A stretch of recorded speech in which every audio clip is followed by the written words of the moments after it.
25 जून जैसा कि आप सभी जानते हैं कि 25 जून को आज से 50 साल पूर्व कांग्रेस के शासनकाल में आपातकाल जो है घोषणा की गई थी। इसके बारे में आज भारतीय जनता पार्टी इसको काला दिवस के रूप में मना रही है। हमारे साथ भाजपा जिला करनाल प्रभारी भारत भूषण जोहार जो कि हमारे साथ मौजूद हैं। हम आज इनसे जानकारी लेना चाहेंगे। तो सर, आप क्या कहना चाहोगे आज की? जैसा कि आपने बताया कि 25 जून 1975 को आज ही के दिन इस देश में आज़ादी के बाद ऐसा जघन्य कांड हुआ था जिससे इस राष्ट्र के लोकतंत्र का सिर झुकता है और भारत के नागरिकों के सारे अधिकारों को छीनने का, अधिकारों को हनन करने का काम तत्कालीन प्रधानमंत्री श्रीमती इंदिरा गांधी ने किया था।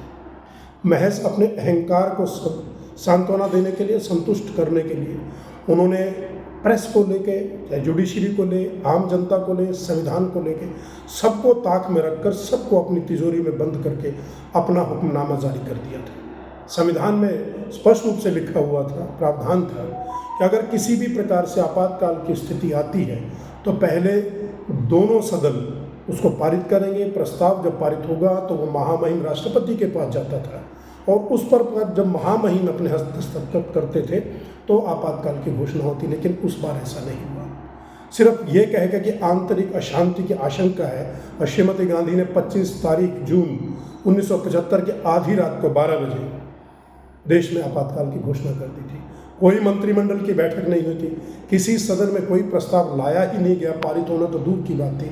और मात्र प्रधानमंत्री ने राष्ट्रपति से ज़बरदस्ती हस्ताक्षर करवा करके आपातकाल की घोषणा की। मात्र घोषणा नहीं है ये, आप उस समय देखिए कि किस प्रकार से आपातकाल की घोषणा की थी कि अपना प्रधानमंत्री पद बचाए रखने के लिए देश के इस कगार पे ला करके खड़ा कर दिया कि सब ने ये कहा कि अब शायद ऐसा लग रहा है कि देश अंग्रेज़ों के बाद दोबारा से आके कांग्रेस का गुलाम हो गया है। गुलामी के समय पे अंग्रेज़ों ने इतनी प्रताड़नाएं भारत के लोगों को नहीं दी जितनी प्रताड़ना उस समय कांग्रेस ने दी लोगों के साथ। नसबंदी उसमें से एक उदाहरण है। 20-20 साल के नौजवानों की नसबंदी कर देना, लोगों के जेल में भर देना। 11 लाख लोगों को जेल में रखा गया, उनके हाथों के पैरों के नाखून उखाड़ लेना जमूर के साथ। इस प्रकार के उदाहरण देखने को मिले थे।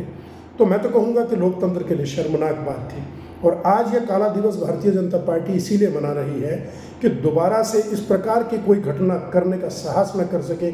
इसलिए आने वाली पीढ़ी और जो इस हमारी वर्तमान नौजवान पीढ़ी है जिन्होंने वो समय नहीं देखा, जो इतिहास में वो शब्द लिखे भी नहीं गए, उनको हम उन तक पहुँचाएँ, उनको बताएं कि किस प्रकार से आपातकाल की घोषणा करके लोकतंत्र की हत्या ही नहीं की बल्कि देश को एक प्रकार से 21 महीने तक गुलाम बना करके रखा गया। आप देखिए कि बड़ी घटना क्या हुई।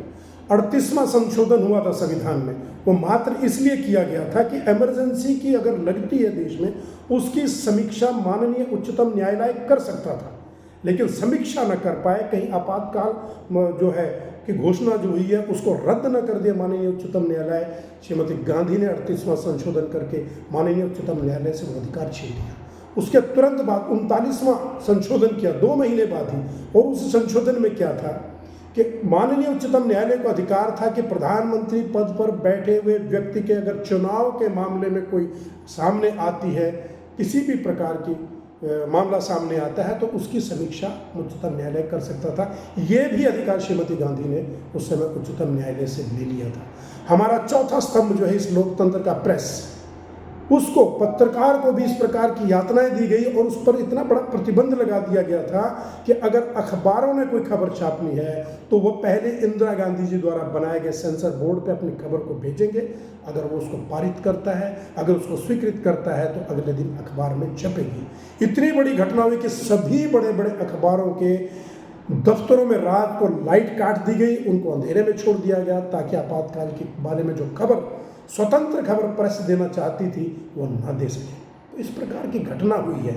11 लाख लोगों को जेलों में बंद कर लेना, 2.5 लाख लोग के करीब उसमें ऐसे थे जो विपक्ष के सभी प्रमुख नेतृत्व के लोग थे, नेतागण थे, उनको, और इससे बड़ी बात कि उसमें से 1 लाख संघ के स्वयंसेवकों को जेल में रखा गया था, जिन पर 25,000 स्वयंसेवकों पर मीसा लगाई गई थी और 100 से अधिक संघ के स्वयंसेवक जेलों में अपने प्राणों की आहुति उनको देनी पड़ी थी। इतना बड़ा जघन्य, मैं तो इसको कहूँगा, कांड हो रहा है कि जो भारत के इतिहास में हम कहते हैं कि शायद नहीं कहीं दोहराया जाना चाहिए, ना कभी दोहराया जाएगा। आज के लोकतंत्र में इस प्रकार का कोई बड़ा व्यक्ति नहीं है जो लोकतंत्र को गिरवी रख करके, जो अपने जूते के नोक के नीचे रख करके इस प्रकार की घटना कर सके। मैं तो भारतवासियों को बधाई देना चाहता हूँ कि उसके बाद हमारा लोकतंत्र दिन ब दिन मजबूत होता गया है और आज मजबूत होता जा रहा है। लेकिन अशोक जी, आपके माध्यम से ये ज़रूर कहना चाहूँगा इस देश की जनता से, अपने प्यारे भाइयों से, मित्रों से, कि जो कांग्रेस आज के समय पर भारतीय जनता पार्टी पर लांछन लगाती है कि ये संविधान की रक्षा के लिए हमें आगे बढ़ना और भाजपा को सत्ता से हटाना है, उनको जरा ये पूछा जाए, इस देश की जनता पूछे, इससे बड़ा संविधान को गिरवी रखने का, संविधान की हत्या करने का आप क्या काम कर सकते थे कि आपने इस देश की जनता को गिरवी रख दिया था लोकतंत्र के नाम पर कि आंतरिक अशांति देश में फैल सकती है, और आपने इतने यातनाएं दी इस देश की जनता को और पूरे विश्व के सामने भारत के लोकतंत्र का सिर झुकाने का काम किया था।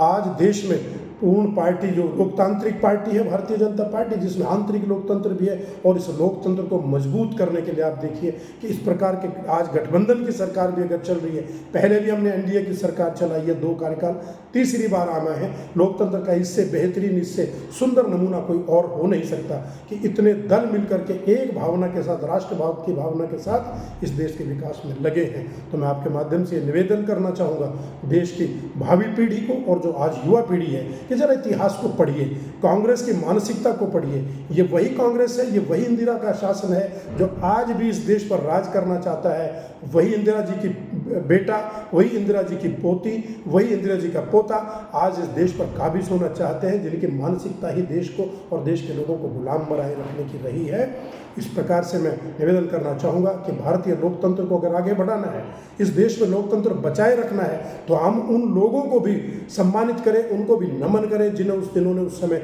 यातनाएं झेली, वो जेलों में रहे 21 महीने तक, और उसके बाद जब वो बाहर आए तो उनका बहुत कुछ छिन चुका था। क्या आपको लगता नहीं कि जैसे कि मतलब ये जो इमरजेंसी लगी थी, उसमें जैसे नेताओं के साथ साथ आम जन को भी इसका भारी नुकसान उठाना पड़ा, जैसे कि आपने बताया नसबंदी का दौर चला, काफ़ी लोग परेशान हुए।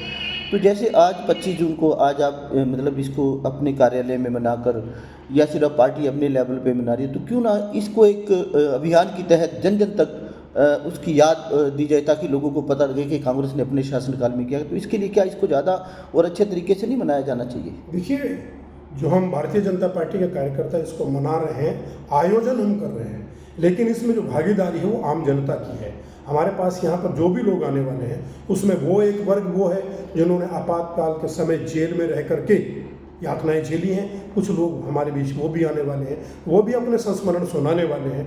उनको भी भारतीय जनता पार्टी एक प्रकार से इस बात के लिए सम्मानित करना चाहती है कि आज हमारे बीच आप हैं, और आप उस आपातकाल की बात अपने मुखारबिंद से कहेंगे तो देश के युवाओं को एक प्रेरणा मिलेगी, और आपका संस्मरण जब सबके सामने जाएगा तो लोगों को समझ आएगा कि वास्तव में वो लोग जिन्होंने यातनाएं भोगी हैं वो किस प्रकार से उस बात को सुनाते हैं। और जो लोग हैं, आज का विशेष रूप से हमने युवा वर्ग को यहाँ बुलाया है कि हम ये बात उनको समझा सकें कि जरा इतिहास के पन्ने पलट करके देखिए कि संविधान की रक्षा करने वाली भारतीय जनता पार्टी या इस देश के आम आदमी के साथ जो लोकतंत्र के लिए मजबूती से खड़ा है, लोकतंत्र को बचाए रखने के लिए, लोकतंत्र को पल्लवित करने के लिए, उसके साथ 1975 से 1977 के बीच कांग्रेस की सरकार ने, श्रीमती गांधी ने क्या किया था। और मैं आपसे निवेदन करना चाहूँगा कि आज तो मीडिया जगत इतना बड़ा व्यापक स्वरूप उसका हो गया है, सोशल मीडिया से लेकर, प्रिंट मीडिया से लेकर, इलेक्ट्रॉनिक मीडिया से लेकर के, या सिटीजन जो अपनी जर्नलिज्म है उसके माध्यम से घर घर के हर व्यक्ति के हाथ में मोबाइल है, और उस मोबाइल में सारे संसाधन हैं। टीवी चैनल भी उसी पर हैं, व्हाट्सएप ग्रुप भी उसी में है, इंस्टाग्राम भी उसी पर है, अन्य सभी। तो आप भी इस बात को जहाँ जहाँ पे कार्यक्रम हो रहा है, इस देश की जनता तक ले जाने का आप काम करते रहे हैं और करते रहेंगे, ताकि देश की जनता को ये याद रहे कि जो आज संविधान की दुहाई कांग्रेस पार्टी देती है विपक्ष के साथ खड़ी होकर के, वो उनसे पूछ सके कि 1975 में आपने क्या किया था, जब सारे देश को गुलाम कर दिया था और सारे संविधान को हाईजैक करके इंदिरा गांधी की तिजोरी में बंद कर दिया था। धन्यवाद धन्यवाद।